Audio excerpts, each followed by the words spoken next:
정말 오랜만입니다. 제가 한동안 노트북을 다루지 않았는데 그 오랜 정적을 LG 그램이 깨줍니다. LG 그램. 그런데 조금 달라요. LG 그램 프로 AI. 기존 모델 대비 더 높은 성능을 지닌 그램을 찾는 분들에게 적합한 제품이에요.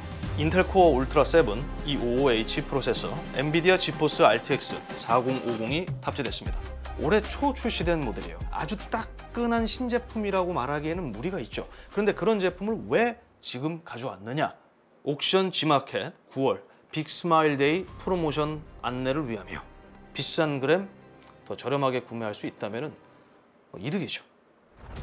작업실에 도착한 제품은 두 개였습니다. LG 그램 16 프로, 17 프로, 각각 40.6cm, 43.1cm의 화면 크기를 지닌 제품들이죠. 색은 동일한 화이트. 그런데 두 제품이 크기, 무게 제외하고 사양은 실상 동일하거든요. 고로 시간 관계상 이번 영상의 메인은 더 큰 화면을 지닌 그램 17 프로 모델을 중점적으로 다루겠습니다. 정확한 제품명은 LG 그램 프로 AI 43.1cm. 제 편의상 그램 프로 17이라 칭하겠습니다. 입에 딱 감기고 여러분도 더 듣기 편하잖아요. 제가 마지막으로 다뤘던 LG 그램이 아마 2020년형 모델이었나 그랬을 겁니다. 이런 프로 모델도 없었죠. 외장 GPU가 달린 게. 아무튼 대충 5년 만에 다루는 그램입니다. 그런데 복잡하게 이야기할 게 있나요? 초경량 노트북, 가볍고 얇은데 화면까지 큰 노트북. LG 그램은 경량 노트북 역사에서 상징과도 같은 제품이었습니다. 시간이 많이 지나고 엇비슷한 제품들이 몇몇 등장하면서 그런 상징성은 조금 희석되긴 했습니다만 여전히 가벼운 노트북을 찾는 이들에게 가장 먼저 떠오르는 노트북이라고 한다면 역시 그램일 겁니다. 저는 나이도 들고 살도 쪘는데 LG 그램은 여전히 날씬하고 가볍습니다. 나도 기계로 태어날걸. 얼핏 플라스틱처럼 보이지만 제법 강성 있는 마그네슘 합금 바디, 순백의 무광도료 도장으로 까칠한 표면 감촉 여전합니다. 지문이 묻을 일이 없습니다. 제품 무게는 약 1479g, 제가 직접 측정했을 때 약 1462g, 역시 공식 스펙 대비 조금 더 가벼웠습니다. 그램의 최대 장점이죠. 외장 GPU를 포함하면서 43.1cm의 화면 크기를 지녔는데 약 1.4kg. 그럼에도 또 얇아요. 가장 두꺼운 부분 기준 약 15.9mm, 가장 얇은 부분이 14.5mm. 직접 측정했을 때도 공식 사양과 큰 차이 없었습니다. 참고로 두께 측정은 제품 하단에 박힌 4개의 러버핏을 제외한 값이에요. 제품 외적으로 제 눈에 띄었던 점은 힌지 부분이었습니다. 오래전 대비 많이 개선됐다고 생각해요. 더 견고한 느낌을 주고 있죠. 좌측면에는 HDMI, USB Type-C 포트 2개가 자리했는데 둘 다 USB4 Gen3입니다. 타입C PD 충전을 비롯 외부 디스플레이와 연결할 수 있고요. 반대편에는 USB-A 포트 2개, 오디오 포트가 위치했습니다. SD카드 슬롯의 부재는 아쉬움을 남기지만 무난한 구성이라고 생각해요. 여기서 타입C 포트 하나 정도는 반대편으로 가는 것도 좋지 않았을까? 디스플레이 연결이나 충전할 때 편의성을 위해서. 제품 밑면도 좀 달라졌습니다. 이 스피커 홀 있잖아요. 이게 면적이 더 넓어졌어요. 오래전 대비. 오래전에는 한 요만했거든. 제 흥미 포인트 중 하나였습니다. 더블 우퍼 스피커가 내장됐습니다. 4개의 스피커 유닛이 탑재됐다는 거예요. 유닛당 5W, 총 20W. 가벼운 외형과는 달리 좀 훨씬 바삭하고 더 깊은 저음을 들을 수 있게 됐어요. 게다가 기본으로 돌비 애트모스까지 대응하기 때문에 초기 들려주는 음색이 취향이 아니라면 기호에 맞게 돌비 애트모스 툴 있죠? 돌비 액세스. 거기서 EQ 설정을 해주면 되겠습니다. 소리 품질은 정말 많이 좋아졌어요. 무게중심 잘 맞습니다. 좀 더 여기가 파였으면 좋겠는데. 자, 그러니까 상판을 한 손가락으로 들어 올려도 하판이 밀리거나 끌려오지 않습니다. 개인적으로 중요하게 생각하는 부분 중 하나예요. 그 다음 키보드 덱. LG 그램이 소비자들에게 인기가 많은 이유 중 하나죠. 풀사이즈 키보드, 잔잔한 휘도의 백라이트, 그리고 우측에 넘버 패드까지 포함하고 있습니다. 넘버 패드 키 사이즈는 다른 키들 대비 조금 더 작습니다만 있다는 게 중요한 겁니다. 저도 많이 쓰는 편이에요. 전반적으로 키감은 부드럽고 쫄깃한 편입니다. 철컥거림은 없어요. 정숙하고 깔끔하죠. 그 다음 글래스 터치패드입니다. 터치패드는 지금도 좀 넓은 편인데 더 넓었어도 문제는 없었을 거라고 봐요. 근데 이게 터치패드 넓은 걸 또 안 좋아하시는 분들이 계시더라고요. 종종. 왜지? 키감은 얕고 부드럽습니다. 딱히 특이점은 없어요. 그램의 또 다른 강점, 디스플레이죠. LG전자는 제법 일찍이 16:10 비율의 디스플레이를 고집해왔습니다. 오래전에는 정말 보기 드문 선택이었죠. 해당 모델은 IPS, WQXGA 해상도, 그러니까 2560-1600, 픽셀 피치 177, 그리고 흥미롭게도 최대 144Hz의 주사율을 지녔습니다. 훨씬 부드러운 화면을 경험할 수 있죠. 뭐 주사율 설명은 따로 안 드려도 되잖아요. 이제 다 아시잖아. 물론 주사율이 높다고 마냥 장점만 있는 건 아닙니다. 배터리 소모량도 그만큼 늘어나기 때문이죠. 그래서 보통 배터리 수명이 특별하게 긴 제품들은 주사율이 그렇게 높지 않습니다. 아무튼 DCI-P3 99% 컬러 커버리지, 일반 밝기는 약 400니트, 컬러 표현과 밝기는 준수한 편입니다. 풀 화이트 스크린, 화면 중앙부 기준으로 최대 피크 밝기는 약 440니트에 도달하는 것을 확인했습니다. 충분히 밝습니다. 그리고 논글레어 패널인데 하드 코팅까지 적용됐습니다. 빛 반사에 민감하거나 논터치 디스플레이를 자꾸 손으로 누르려는 분들에게는 반가운 요소입니다. 화면 품질만 놓고 보면 큰 아쉬움은 느끼기 어렵습니다. 크게 과장 없는 차분한 화면 품질, 준수한 백라이트 휘도, 일상적인 용도로는 전혀 부족함이 없어요. 다만 개인적인 아쉬움을 말하자면 응답 속도입니다. 응답 속도가 약 30ms예요. 그래서 빠르게 움직이는 텍스트 혹은 이미지에서 일정 수준 잔상을 경험할 수 있습니다. 참고로 해당 모델에 적용된 디스플레이 패널 제조사는 LG입니다. 디스플레이 상단, 베젤 쪽에는 듀얼 마이크 및 FHD, IR 웹캠이 탑재됐습니다. 윈도우 스튜디오 이펙트 연계로 마이크와 웹캠에 제법 다양한 효과를 줄 수 있어요. 이것도 AI가 응용되죠. 예를 들어 마이크 수음 범위 설정, 웹캠 자동 프레이밍 등을 말할 수 있습니다. 이 윈도우 스튜디오 이펙트 같은 경우에는 NPU를 포함하고 있는 CPU가 탑재된 노트북이라면 모두 사용할 수 있습니다. 주요 사양 최대한 짧게 설명드려 보겠습니다. 중요하지만 정말 이게 또 지루한 부분이기도 하거든요. 2세대 인텔 코어 울트라 7 255H 프로세서, 엔비디아 지포스 RTX 4050 랩탑 GPU, 512GB NVMe SSD가 탑재됐습니다. 여분의 M.2 슬롯을 포함하고 있고요. 램은 32GB인데 온보드입니다. 사용자가 추가적으로 램을 더할 수 없어요. 대신 LPDDR5X라는 더 빠른 램이 탑재됐다는 점 포인트입니다. 배터리는 90Wh, 그리고 해당 모델은 운영체제가 포함되어 있지 않습니다. 윈도우가 설치되어 있지 않아요. 그래서 제품을 구매하면 사용자가 따로 윈도우를 설치해야 됩니다. 대신에 가격이 더 저렴하죠. 본체 가격이. 조금만 더 추가 설명드리겠습니다. 먼저 CPU 인텔 코어 울트라 7 255H 에로 레이크입니다. 저도 처음 써보는 CPU예요. 16코어, 16스레드, 155H 대비 최대 스레드 개수가 16개로 줄었습니다. 하이퍼 스레딩 기술을 활용하지 않아요. 그런데 전체적으로 CPU 기본 클럭 및 최대 부스트 클럭이 더 높아짐에 따라 이전 대비 멀티코어 성능은 더 향상됐습니다. AI 연산을 위한 NPU 사양도 더 높아졌습니다. 96톱스로 더 올라갔죠. 그런데 이거는 우리가 체감하기에는 다소 이른 면이 있다고 봅니다. 그러니까 이건 좀 더 멀리 내다봐야 되는 거예요. 마치 와이파이 7처럼. 실질적인 성능 향상과 더불어 더 빠른 속도의 램을 갖췄다는 점, 여기에 의의를 두는 게 더 낫다고 봅니다. 실제로 벤치마크 점수를 나열해도 155H보다 모든 면에서 더 높은 점수를 기록했습니다. 개인적으로 점수놀이의 진심은 아닙니다. 근데 이런 영상에서 또 안 할 수는 없잖아요. 고성능 설정. CPU 먼저 말씀드리겠습니다. 시네벤치 R23 기준 싱글코어 1897, 멀티코어 13018, 긱벤치는 각각 2652, 15480점.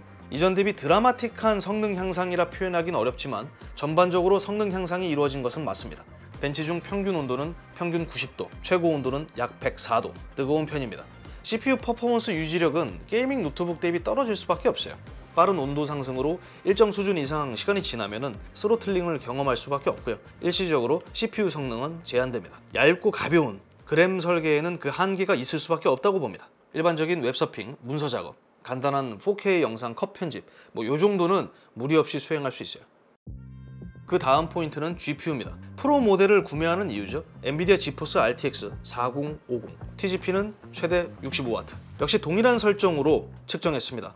3D 마크 타임스파이 기준 GPU 점수는 6265점. 동급 GPU가 적용된 다른 노트북들과 비교했을 때 큰 차이 없습니다. 벤치마크 중 제품 외부 온도, 소음 역시 측정했습니다. 별다른 문제점은 없었습니다. 따뜻한 수준의 열감이 외부를 감쌌고요. 작업실 소음 46dB, 제품 측면, 볼펜 한 자루 정도의 거리에서 측정했을 때 최대 소음은 약 51dB이었습니다. 딱히 시끄럽다는 느낌은 받지 못했어요. 소음이 느껴지긴 하지만 그렇게 왜 이렇게 커? 이 정도는 아니죠. 그리고 애초에 듀얼 팬이잖아요. 이게 시끄럽다고 생각되시면은 펜리스 제품을 보시는 게 낫지 않나? 이런 거. 이건 외장 GPU 그런 거 없어요. 그리고 제가 테크5랑 이런 컨텐츠를 만들면서 또 의아한 점이 하나 있어요. 이거는 뭐 좀 여담일 수 있는데 대부분의 제조사들이 제품을 이렇게 소개를 하죠. 외장 GPU를 사용함으로써 크리에이티브 활동에 유용하다, 창작 활동에 유용하다. 그런데 정확히 어떤 부분에서 도움이 되는지 설명은 안 해줍니다. 그러다 보니까 외장 GPU가 들어가면은 동영상 편집이 더 빠르구나 이렇게 생각하시는 분들이 많이 계시더라고요. 엄밀히 따지면 맞죠. 틀린 건 아닙니다. 그런데 정확해야 할 포인트가 있어요. 제가 주력으로 사용 중인 동영상 편집 소프트웨어 어도비 프리미어 프로로 예를 들어 보겠습니다. 프리미어 프로는 엔비디아 GPU만 사용할 수 있는 쿠다 가속을 대응합니다. 내장 GPU로는 사용할 수 없는 옵션이죠. 해당 모델에 탑재된 4050은 2560개의 쿠다 코어를 갖고 있습니다. GPU 등급에 따라 이 쿠다 코어 개수는 늘어나죠. RTX 5080의 쿠다 코어 개수는 1752개입니다. 자, 그러면 여기서 이런 생각을 하시는 분들이 많으실 거예요. 그러면 RTX 5080 들어가면 동영상 편집 날아다니겠네. 실제로는 그러지 않습니다. 더 고급 GPU를 쓴다고 해도 체감적으로 편집 속도가 빨라지거나 그러지는 않아요. 프리미어 프로와 같은 영상 편집 툴은 이 3D 렌더링 툴하고는 작동 방식이 다릅니다. 그래서 당장 GPU 쿠다 개수보다 오히려 CPU, 램, SSD 이런 순으로 중요하다고 보시면 됩니다. 결론적으로 4050이 탑재됨에 따라 내장 GPU로는 할 수 없는 쿠다, 하드웨어 가속을 사용할 수 있다는 거, 그게 중요한 거예요. 정말 쾌적한 4K 영상 편집을 고려하신다면 프록시 편집을 찾아보시는 게 더 이득일 수 있어요. 그냥 4K 영상을 던져서 편집하는 게 아니라 한번 인코딩을 해서 더 낮은 해상도로 영상을 편집하는 거죠. 4050이 탑재되면서 또 다른 장점도 있죠. 게임. 내장 GPU보다 훨씬 나은 게이밍 퍼포먼스를 경험할 수 있죠. 간단한 영상 편집 그리고 작은 규모의 게임들을 즐길 때 좋습니다. 사람이 일만 할 수는 없잖아요. 그리고 딱히 길게 설명할 필요 없다고 판단된 건 SSD입니다. 벤치마크는 돌려봤어요. 빠릅니다. 충분히 좋습니다. 그램 하면은 또 한 가지 아주 특장점이 있습니다. 배터리 수명입니다. 배터리 수명은 제품을 어떻게 세팅하느냐에 따라 전혀 다른 값이 나옵니다. 성능 설정은 균형, 최대 화면 밝기, 볼륨 70%, 키보드 백라이트 최대 밝기, 백그라운드에 유튜브 영상 틀어놓고 쉼없이 제품을 사용했습니다. 그렇게 사용했을 때 4시간 10분 정도를 사용할 수 있었어요. 4시간 10분? 고작? 이렇게 생각하시는 분들 많으실 것 같은데 일반적인 웹서핑, 문서 작업, 유튜브 감상 기준이면 훨씬 긴 시간 사용할 수 있다는 거예요. 화면 밝기를 30-40% 정도 낮추고 주사율까지 낮추고 키보드 백라이트까지 끄고 사용한다면 대충 10시간은 사용할 수 있습니다. 저전력 모드까지 고려하면 약 15시간을 사용할 수 있다고 볼 수 있죠. LG 그램이 비슷한 체급의 제품들 중에서도 배터리 수명은 상당히 긴 편에 속합니다. 공식 상품 정보를 보면은 한 번 충전으로 동영상 감상 시 최대 약 25시간을 사용할 수 있다고 나와 있어요. 초저전력으로 제품을 테스트한 걸로 보입니다. 화면 밝기도 많이 낮추고. 그렇게 우리가 쓰진 않잖아요. 한 8시간, 10시간 이 정도 쓸 수 있다. 함께 제공되는 프로그램들도 많은 변화가 생겼습니다. 오래전 대비 많이 깔끔해졌죠. 언제 이렇게 바뀌었는지는 저도 잘 모르겠습니다. 가장 메인은 마이 그램입니다. 장치 주요 설정들을 한눈에 확인할 수 있고요. 특히 고객 지원 탭에서 볼 수 있는 가이드는 제법 인상적이었습니다. 그램이 할 수 있는 것들, 제공하는 프로그램들을 보기 쉽게 정리해줬거든요. 컴퓨터에 익숙치 않은 사용자들을 위한 설명들도 친절하게 곁들여줬습니다. 나쁠 게 없어요. 저는 좋아합니다. 이런 거. 이런 친절함. 게임도 그렇거든. 친절한 게임을 전 좋아해요. 앞에서 설명하지 않았던 AI 기능, 요즘 트렌드죠. AI. 먼저 그램챗 온 디바이스입니다. 인터넷 연결이 필요 없는 AI 서비스입니다. 일상 대화는 불가능하고요. 기본적인 시스템 설정 및 제품 사용 시 문제 해결법 찾기, 작업 중이던 파일을 찾아내거나 요약 기능을 활용해 문서를 정리할 수 있습니다. 제가 가장 흥미롭게 봤던 거는 블랙박스 같은 이 타임 트래블 기능이에요. PC 화면 및 오디오를 수시로 캡처해서 로그 파일을 그대로 스토리지에 저장합니다. 마치 블랙박스 영상들이 마이크로 SD 카드에 저장되는 것과 같죠. 그래서 이전에 작업하던 혹은 봤었던 문서, 유튜브 영상을 다시 돌려볼 수 있습니다.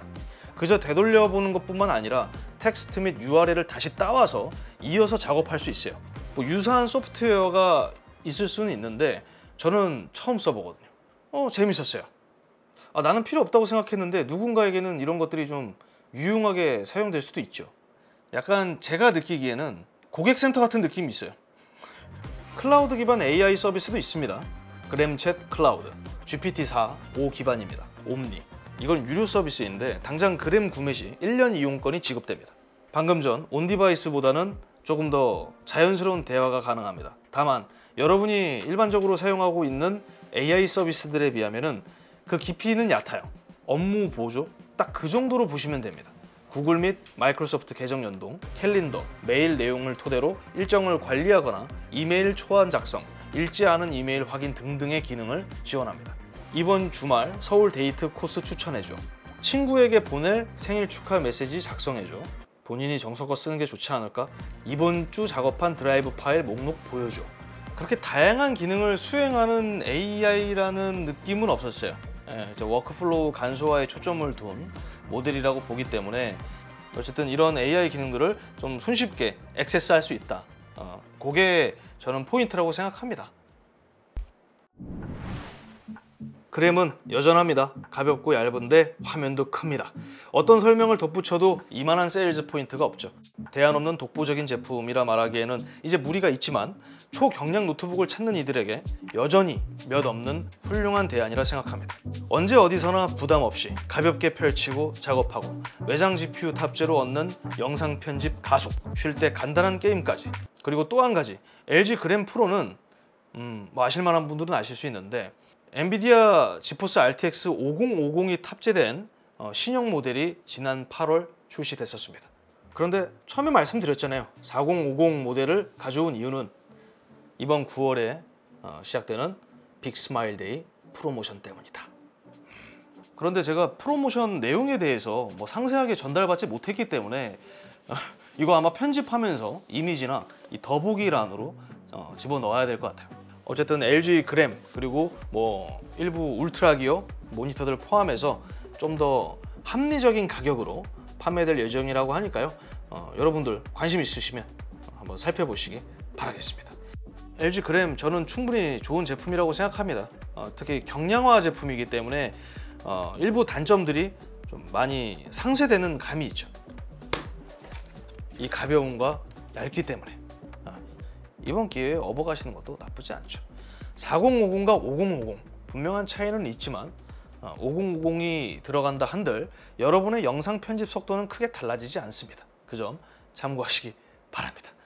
제가 준비한 영상은 여기까지입니다. 이상 디몽크였고요.